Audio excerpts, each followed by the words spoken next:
Welcome back. You're now watching the political segment on The Weekend Show. With less than 6 months to the 2023 elections, we've now seen our candidates showing us how fit they are, riding bicycles, jogging, and being in the gym. However, we've had a lot of conversations about competence, capability, and what they have to offer to Nigerians. A very critical part of the 2023 elections is the fact that 12 million new voters have joined the fray of potential voters in the next election. About 70% of that are young people between the ages of 18 to 34. They have been the loudest voices in the last couple of years, and they are also the ones running out of the country to look for greener pastures. What do we want from our next president, our next governors, our next representatives and senators? We'll be having that conversation today, talking about 2023 elections and campaign strategies. And joining me, I have Engineer Shima Ayu. He's a member strategic committee, PDP New Generation. Welcome to the show. Thank you. Glad to be here. We also have Kola Alapini. He is an international human rights lawyer. Welcome back to the show. Thank you. And we have an active voice for the Labour Party, Umar Ibrahim Ahmed. He's a member of the Labour Party Kaduna and a member and director of mobilization group Northern Coalition for Peter Obi. Thank you Welcome for having to me the on show. Thank you for having me. Good morning. The three of you are here because, like I say, you have been leading voices in the conversation about how to push Nigeria forward. Yes. And it's important that we have these conversations with the people who it affects the most. We are no longer the leaders of tomorrow. We are now the ones talking about the today and our tomorrow. But I'll start with this question and I'll go across the board. In 2015, President Buhari, when he was running, had three focal points, which was corruption, the economy, and insecurity. Now we have another election cycle coming in. What three major areas do you think the PDP is focusing on or should focus on in the next cycle? Thank you, Andy. Well, it's pretty straightforward. Our candidate already has come out and put out a manifesto there, so it's clear for everybody to see what the PDP is focusing on. There are 5 strong points he's laid out, not 3. And they're very clear. We, as the PDP New Generation, has recoined it as reset. The main PDP structure campaign slogan is Unity Seeds. 5 points: the economy, restructuring Nigeria, education, security, and devolution of powers. Primarily economy, because everything is the bedrock of everything that we're dealing with in the country today. Stabilizing our economy, stopping the capital flight that we have, pushing money back into it, capturing more people in the tax brackets, getting infrastructure working again. Everything borders on the economy. Your education sector borders on the economy. Security in Nigeria, it's literally the poverty that has driven people to the extent that we have the current level of insecurity in Nigeria. So the economic plan is very, very important. It's been in shambles for 8 years. We know where we were, we know where we are now. That's basically what we need to. We need to halt this slump that we've gotten into. I mean, they say if you get into a hole, your first thing you need to do is stop digging. So the first thing we're trying to do is stop the digging that this government is doing. So we'll focus on the economy. Take all the angles of it. There's basically incoherent policies everywhere in the fiscal and monetary policies of this country. And I mean, your fiscal policies are supposed to drive everything that we call development. Higher economic responses across board. Security and stability. Reduce the inequality. That's basically what your fiscal policy should be driving. And everything we see in Nigeria today and the decline is because all of it is wrong. So first thing we need to do is come back, focus on it, and halt it. Everything else starts to revolve around it. You look at the government representation today. We've all complained about how skewed it is in favor of one section of the country. Obasanjo won in 1999. People forget that people like Bola Ige, that were his Minister of Justice. Bola Ige was a presidential candidate in AD. He pulled together a unity government. He pulled together representation because everybody needs a buy-in into the government of the day. You look at the representation around Atiku Abubakar. I mean, nobody has to market that to you. His personal businesses, his personal life, his government outings that he's had before, everything shows true Nigerian representation. You ask him who his people are, he says, I don't have people. Nigerians are my people. So you have to go back to that. Creating and rearranging the core of the Nigerian people. So reset as it is today is one, reunification. That first of all starts with inclusion and representation in government. Then you focus on the economy. Then you go and use that to tackle security. It goes back strengthening education, and then through federalism. Because I mean, what is a federal state? With all the powers concentrated in the center. We have to move power back to the states. He's the only person that has consistently preached that from day one. Because we need stronger states, stronger federating units, stronger local government systems. We constantly talk presidency, presidency, presidency. But is that really what our problem is? Presidency? Not really. What's your local government chairman doing? What's your state assembly member doing? A lot of these things should go back. Your Nigerian laws today will tell you that the state governments own the land, but everything underneath it belongs to the federal government. It's too much in the center. Some states are not bringing anything to the table, but we come to the center to share when all the states that should be producing and supporting the center are not doing anything. These are the things that we need to face head on, and we need Nigerians to understand the issues. We're not here to mudsling anybody or throw aspersions at the strength of candidates. We pray for the health of every Nigerian. We pray for intelligent people to pop up. But what we are telling you is we have the best product, and we have brought out a marketing booklet. It's out there for Nigerians to read. Welcome to that. Let's bring you in, Kola. 3 major areas you feel Nigerians should ask questions about, and the candidates should put forth their best foot. Well, I think we're not going anywhere if we don't restructure. The country has to be restructured. We can't go on like this. There's too much leakage. So much money is being consumed by the National Assembly. We focus on their salaries, but the bigger money actually comes from all the padded stuff that they get. Allowances, buying cars for them. You know. We're not as rich as we think we are. Nigeria is bleeding away. I don't think the United States government buys cars for all its senators or members of the House of Assembly. I certainly know that doesn't happen in the United Kingdom. So restructuring. My good friend was talking about the economy. I doubt if we can face the economy alone without tackling insecurity.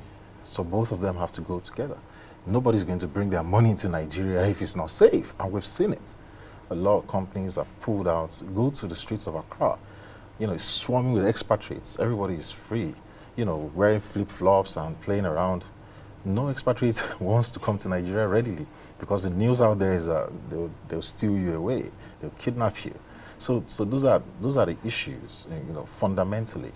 You raised an issue of appointments being skewed to one part of the country. You can't take that away. If we say we're a federal republic and some people feel more privileged than the others, you're going to get disgruntlement. That major problem in Nigeria is injustice. And you know, the late Damason Kano, Ajimi Tamasule, said this when this administration was coming in. He said everybody will forget about the evils of the past or the pains if you treat everyone equally with justice. And we haven't seen that in this administration. So, you know, and I said it before, the Igbos, the Kanos, and everything, nobody will have heard of them if there was justice. You know, this man campaigned so much, the incumbent I meant. You know, he wept on TV. He applied for the job, you know, and that's what we voted you in for. And then you get there and you do the exact opposite. There's so many things you can talk. What about health? He was a victim of ill health. Parked a presidential jet in London for 6 months.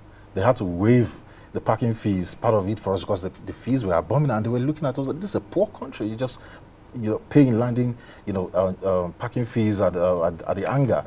And they wouldn't allow us to pay the full amount because they know the Nigerian people are the ones bearing the brunt of it. So who should have faced the issue of health the most? You know, should have tackled it. Is kids school in the UK? How many Nigerians have the opportunity of sending their children to the school in the UK? So therein lies the problem where ASU is on strike for 8 months.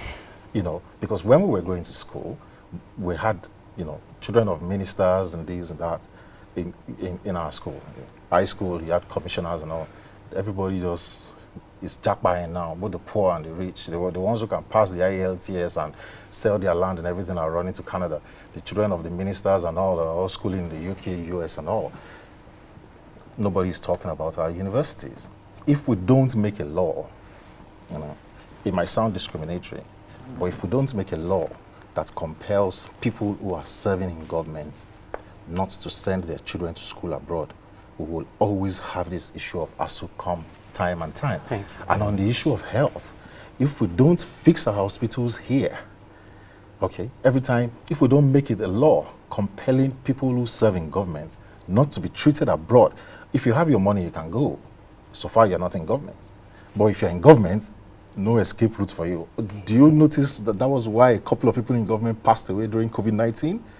Because we were shut down and nobody could leave the country. Otherwise, they would have run away. We'll come back to that, but I like that you brought up education, which we'll come back to, because I am suffering from it. So I decided to do a PhD in Nigeria. Started in 2018, and I'm still in my second year. I've lost 2 whole years while we have this back and forth. And so we'll come back to the conversation about cousin. But Umar, Yes. the last time we had a lot of public goodwill, the way we have for Peter Obi, was in 2014, 2015. Yes. Some sections of Nigerians have come out to say they're disappointed following the results of that, but some have come out to say we're better than where we were. Why Labour Party? Why Peter Obi? Thank you very much. First, Peter Obi is a Nigerian who reserves the right to vote and be voted for. I think that already confers him the right for people to choose whoever they want. And then secondly, why Peter Obi? Because he presents a move away from the old bloc. Everybody talks, you look at our politics today, you look at politicians today, and those who are offering themselves to serve Nigeria and bring Nigeria out of the present situation we are, and you cannot separate them from the old bloc. They constitute part of what we have today. They were part of the reasons why we have this government that we have today. So Peter Obi presents a move away from that. For me, that's one. Secondly, just like we say, democracy is a representative system of governance where every section of that country or that federating unit should feel included in the scheme of things. We have a section of the country that people have demonized for too long because of possibly their boisterousness in terms of asking for their place at the center. People think they are overbearing and all that. And then in some quarter, people have argued severally that they should be able to present somebody to at least, give Nigerians reasons to vote for. And today they have somebody in that person of Peter Obi.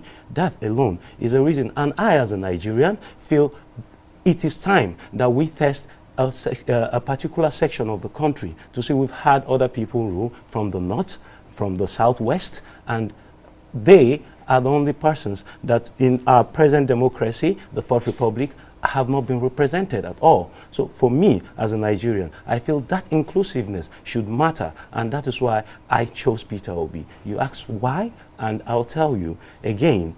Peter Obi, for me, presents a system of government. It represents a system of government that I feel Nigeria needs at this point in time. What kind of governance am I talking about? One that is available to the people, so one who can talk to the people, one who is accessible to Nigerians, and not somebody who thinks that he is doing Nigerians a favor. One by hoarding ideas and moving John Keating from one place to the other until they are given or offered the chance to rule. And then the other who feels I am doing Nigerians a favor by sitting lame duck in Aso Rock and deciding or not minding what Nigerians or what the constituents, his constituents, feel about his governance. Omar, I have another question for you. And so we've heard the why, and this is a concern which has been raised about the campaigns of the Labour Party, Yes. because we've had this conversation on the show over time. We've heard the why. What has been lacking, and I hope you will do justice to this, is the what. So, for instance, Shima had spoken about 5 areas which Atiku plans to focus on. Yes. Let's talk about the what. Peter Obi has spoken about the problems which we face. Yes, How does he exactly. plan to tackle it? Beyond the person now, what are the solutions Peter Obi is bringing to the table? Thank you very much. I think he released his manifesto yesterday, and if you had gone through that manifesto, you see his approach to insecurity, and that is in fact key and the first thing that anybody would want to attack if you're coming into leadership in this country today. He talked about insecurity, and then he talked about the economy, and Mind you, people talk about the economy, people talk about investors coming in, trying to shore up our revenue generation, and nobody talks about wastefulness. And that is where Peter Obi is totally different from. He has done it. He did it in Anambra State, and he's going to replicate the same thing. You have to find ways to save. My brother here, my lawyer brother here talked about something of enforcing a law that stops public office holders from taking educating their children outside of the country, and then also health. Do you know, and you would agree with me, that that is the elephant in the room? That is where corruption starts from. That is corruption in itself. Every year, every cycle of budget, billions is budgeted for the Aso Rock clinic. However, we have a president, a public servant whom we pay to serve Nigerians. He cannot use what he is providing for Nigerians and had to leave, spending our money, our revenues outside of the country and bettering the economies of other nations. I think that has to stop. That is where Peter Obi is different. You understand? So when we talk about showing up the economy and our revenue and then this tax net and all that, you have to start considering how you trap our monies back in Nigeria. That is what countries do. You don't, in the United States, for example, there are certain amounts of money that when you want to send out of the country, the tax you have to pay for that would discourage you automatically and make you want to keep your money back in the country. So this is where Peter Obi is coming from. We'll come back to that, Thank you very Omar. much. So, Kola, talking about legislation, about a week ago, Senator Abba Moro raised a bill to zone the presidency. Now, this was stepped down because it was argued that constitutionally it goes against the constitution, which allows everybody to run. Now, this zoning issue has raised a constant concern. I'm from Benue State, and I call us the middle belt. We are called the North Central. However, there's 0 to no chance that I would win the presidency of Nigeria because some sections have a larger number. Yes. Do you think there's justification for the constitution to be amended to allow zoning like the PDP had done in their own internal constitution years ago? Okay, Andy, you've asked a problem question. I'll try to see how best we can look at it from all the angles. Why do some people want zoning? People like you. Because you feel left out and you feel like your voice is not being heard. That's the reason why ordinarily it should be about the best candidate. We have 220 million people in Nigeria. We speak over 400 languages, how many, hundreds of ethnic tribes, and we have to start zoning before the best man can come forward. So the people who talk about zoning come from a place of disgruntlement. Even I've been a victim of the major tribe, when we're talking about major tribes in Nigeria, so Hausa, Yoruba, Igbo. And when I meet people from other places and all, they are fiercely Republican, and they want to assert their tribalness or their ethnicity and say, we're typical Yoruba people, okay? Anybody after Benin, eastwards is an Igbo person. That's the way we think, Whether you are from Bayelsa, you are Ijo, you are Robo, just classify all of you as Igbo, Yamiri, that's the way. So, but they are not. And that they now feel every time it's only people from the 3 ethnic groups that we're all discussing. Even one of the 3 ethnic groups keeps complaining that the presidency has never come to them. That's the Igbo, So, now, the other side of the argument would be, we're talking about zoning. Should we zone intelligence? Should we zone capability? Or should it be about the best man coming forward? The Nigerian project is such a peculiarly difficult one that I dare say the most competent presidents have never ruled Nigeria, or the most competent presidential aspirants. We have anybody who is tailor-made for the job, who should have been exceptional, never wins. And I'll give you an example of the analysis. 1979, we elected a grade 2 teacher above Obafemi Awolowo, a qualified lawyer, above Nnamdi Azikiwe, who read politics, philosophy, etc., Temple University. Isn't that queer? and we made someone who had a PhD, Alexa Kweme, to be the vice president, to someone who has a grade 2 teacher certificate. Isn't that abysmal? So the best people never rule Nigeria. And that's why we are. When we now compare ourselves internationally, look at the boys ruling or the guys ruling the UK. They all go to Cambridge, they go to Eton. They're schooled for like 15 years. It's prime position. You go to Eton, you go to Harrow, then you go to Oxford or Cambridge. And we want a grade 2 teacher older to be discussing with someone who went to Oxford or Cambridge. Are we not laughing stock? Look at the guys who rule in the US. Obama went to Columbia. He went to Harvard. And then someone comes and says, I have NCE. You want to be discussing. We'll come to that, Kola. Let's come back to you, Shima. 12 million new registered voters. About 60% of the voting population are between the ages of 18 to 45 right now. What's the strategy to bring young people in? And I say this because the class of 99 within the PDP, most of them were young, within our age group, which we are today. But they are still the ones at the helm of power, even within the party. Now, the PDP new generation and people such as you have been speaking out. What is the strategy to bring young people to the fold and also make them feel included, young people and women and people of disability? But I'm focusing on young people now because of the new generation. What's the strategy to bring young people into the fold and also ensure that they vote the party? Okay. At the moment, we have a lot of voter apathy because nobody believes that you go out to vote and you get the representation you deserve. We've sat down too many times and had conversations about leaders that we produce, but we are always too cool to get involved in the process. I can't be a politician, I'm a businessman. I can't be a politician, I'm an intellectual. I can't be a politician, I don't want to go into it. One reason or the other, because we are better than the politicians. But I mean, every sphere of your life is ruled and controlled by politics. So some of us have stepped forward now to explain issues, not sensationalization anymore.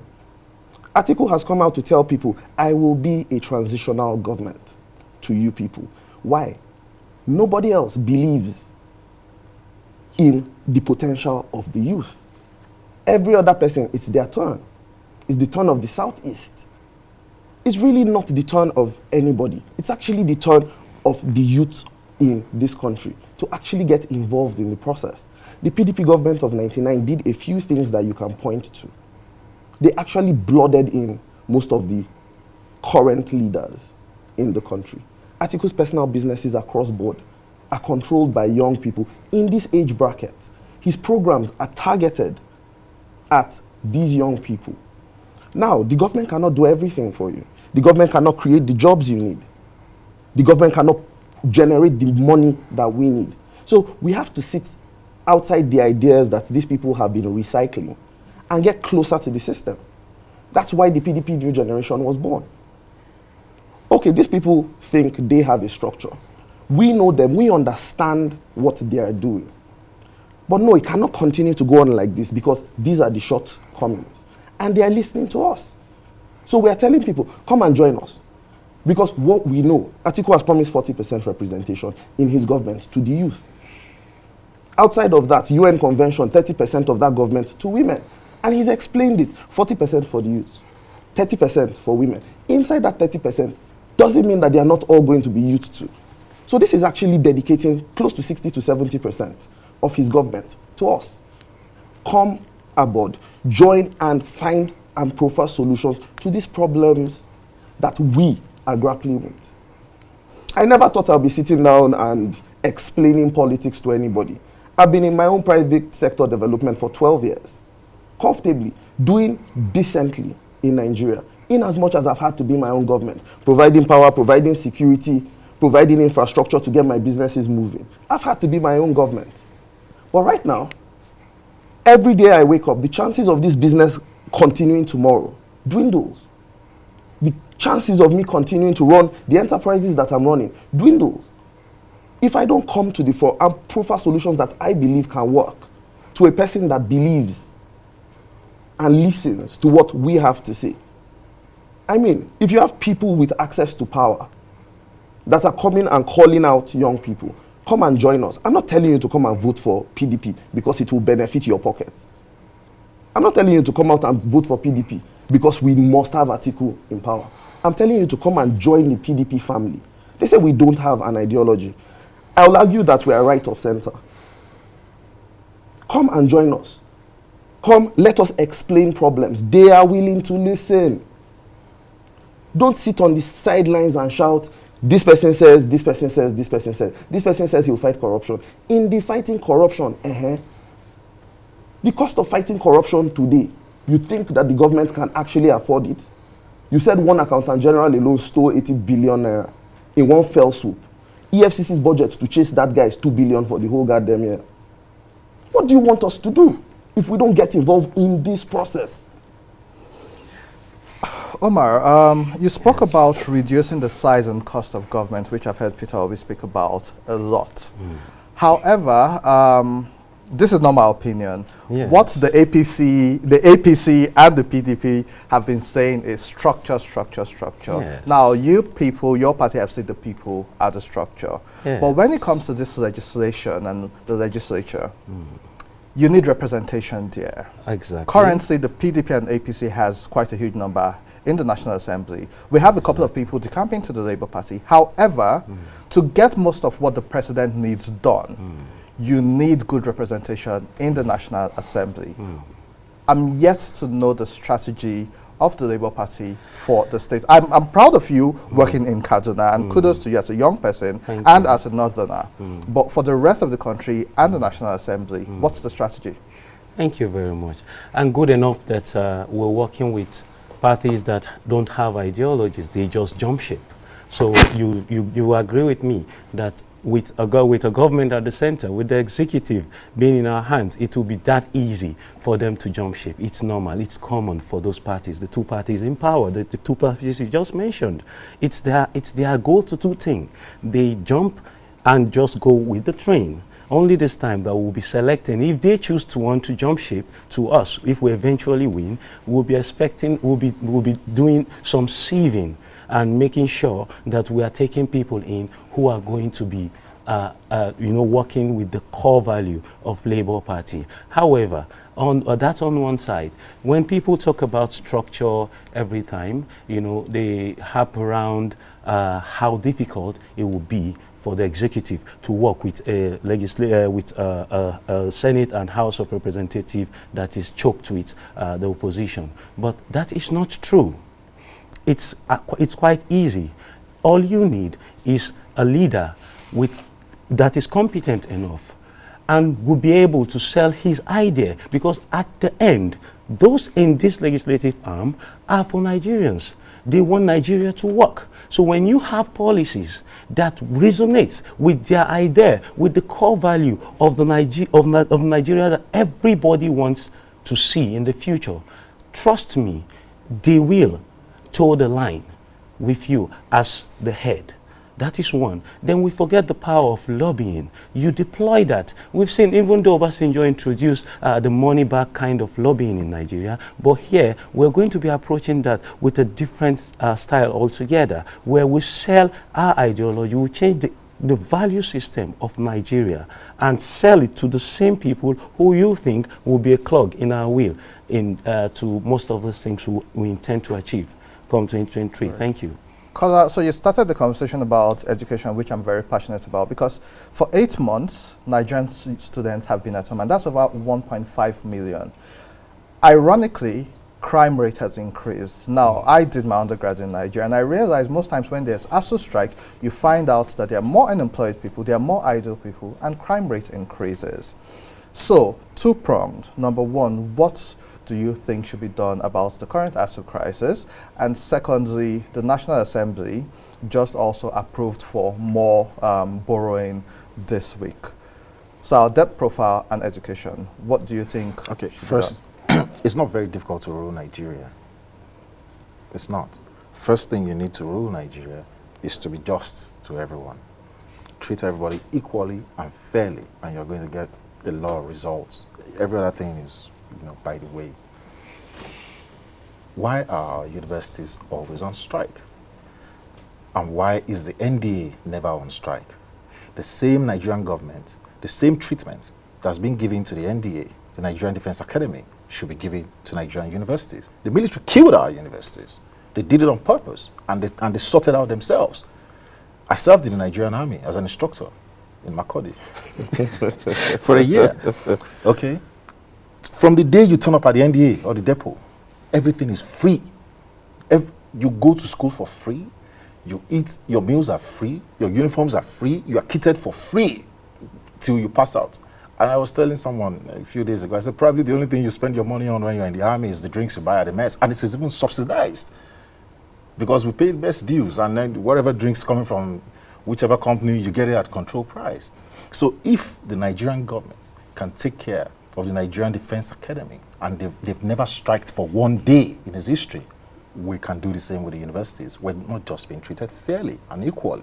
The same thing with the depot. Have you heard recruits say, oh, we can't, no training today because depot went on strike? So they know the answer. It's deliberate. It's deliberate. That's what they do.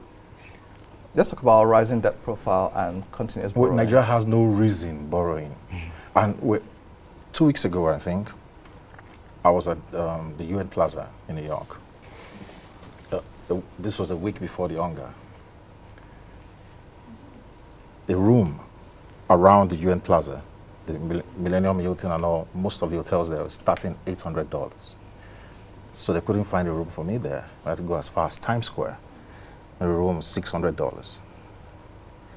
Some head of states, for some European nations, they would stay outside Manhattan, go to Bronx or wherever, the smaller nations. They're in Europe anyway, and they are richer than we are. Nigeria went to the UN with 100 delegates. And I just told you minimum room is 600. They won't stay that far, because Nigerian Permanent Mission is on East 44, which is, about 20 minutes. So they would always want, if all the rooms were booked, and then we're talking about debt reduction, they will laugh at you. You come to them with cup in hands, you want to borrow money. That's why it's only the Chinese that's giving us, and the Chinese are going to extract their pound of flesh back, man. It's only a matter of time. So we have no business borrowing. I just told you that maybe now, the price might be different. But like 2 years ago, when the Naira was still stronger, the Nigerian senator was earning more than the US president. How sustainable is that? Maybe now that the Naira is now 735, well, it might not be at par anymore. We need to prune. Have you seen the budget for Aso Rock, for the kitchen? The budget which they used to eat. The US president pays for himself. So why, are you surprised that we're in debt? Every cycle we buy new cars for people in government, National Assembly. The first day Chief Bola Ige turned up in office and he said there were was Minister of Power and Steel. There's 17 cars waiting for a minister. Is that not madness? So we need to cut down the cost of That is the basic. We start with that, and this was what the incumbent said he was going to do. He is an hypocrite. Okay, we'll come back to that. And just to be clear, and just so we don't get sanctioned, the opinions of my guests are their opinions and not the opinions of African Independence. It's my opinion. Yeah. But Shima, let's come back to politics. There's always a lot of focus on the presidency and the head. What's the strategy for the states? And I say this because across the states, I know about 5 PDP governors who, and there are internal wranglings in different parties, but the governors in PDP and APC also seem to have the parties on a chokehold in most cases because they want to protect their interests. What's the strategy for getting PDP to reclaim lost states and to keep the states that they have? Stay on topic. Stay on topic. So a lot of things that we talk about. The presidency, the head is always the center of attraction. No one starts to look at your body until they see your face.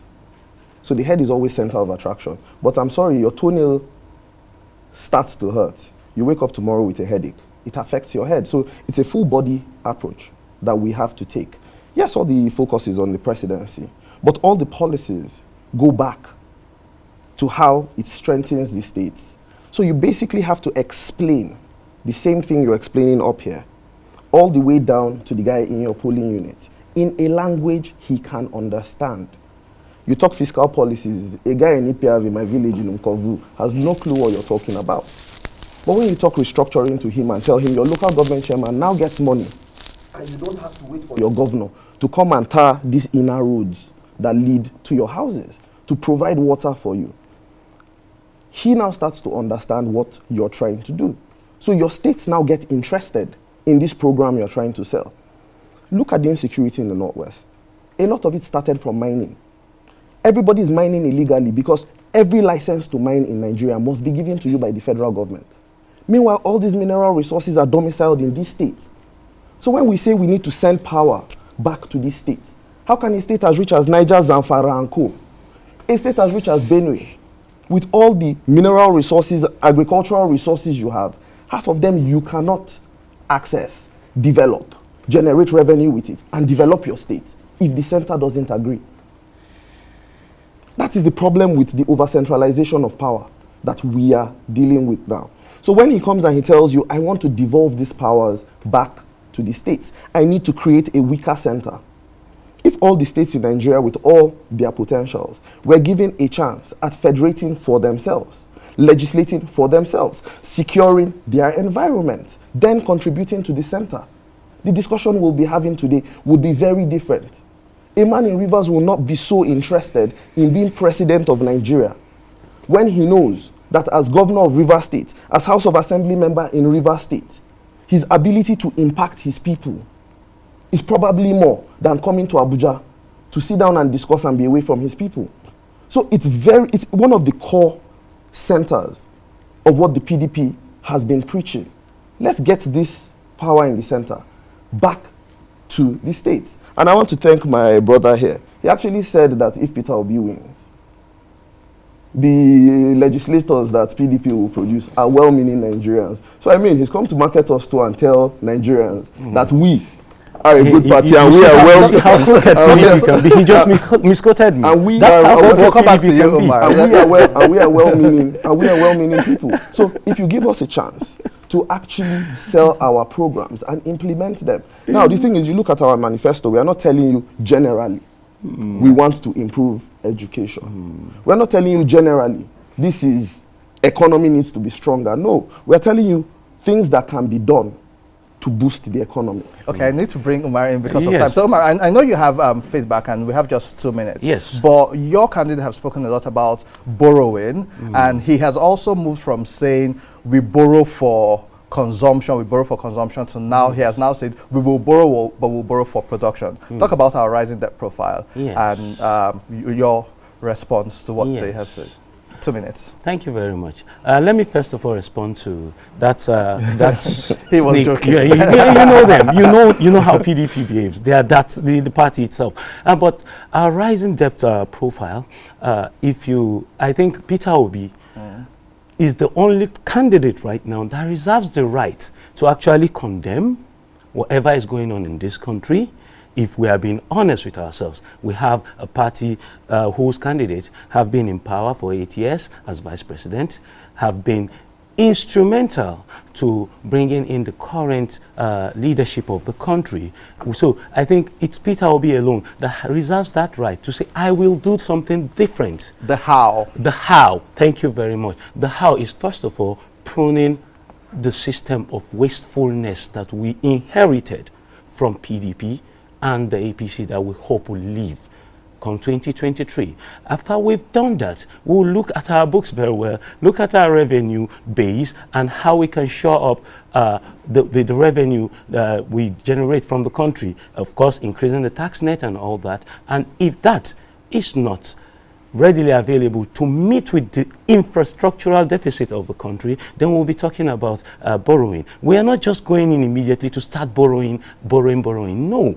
Of course, those questions were put to him sneakily because people want to see his response, to see if he can condemn, they want to see if he will condemn the present government's borrowing. Yes, we would be able to condemn this government while also agreeing that yes, we can borrow, but this is what we will do differently from what we've experienced so far from the PDP and the APC. Omar, I think that's a good place to leave it. Umar, Kola, and Shima, time goes Thank really you fast very on this much. show, as you can tell. Thank you. To our viewers at home, this episode will be uploaded on our YouTube channel. Check Weekend Show NG on YouTube. We're also on social media at Weekend Show NG on Facebook, Instagram, and Twitter. You can follow me on all social media platforms at Andy Madaki on Facebook, Instagram, and Twitter. For sponsorship and adverts, please send us a DM on our social media platforms. We are very digital. That's the much we can take on today's episode. We will also have these guests back within the next couple of months as the campaign progresses. But what we do agree is Nigeria has a spending problem and we have a debt problem which we need to fix. We do have a large cost of government which we do need to fix, and we still are battling with insecurity. Nigerians are concerned, and this goes beyond the party. This is now about Nigeria. My name is Andy Madaki. We'll see you next week. Have a blessed weekend, and happy Eid al-Maulud to our Muslim brothers.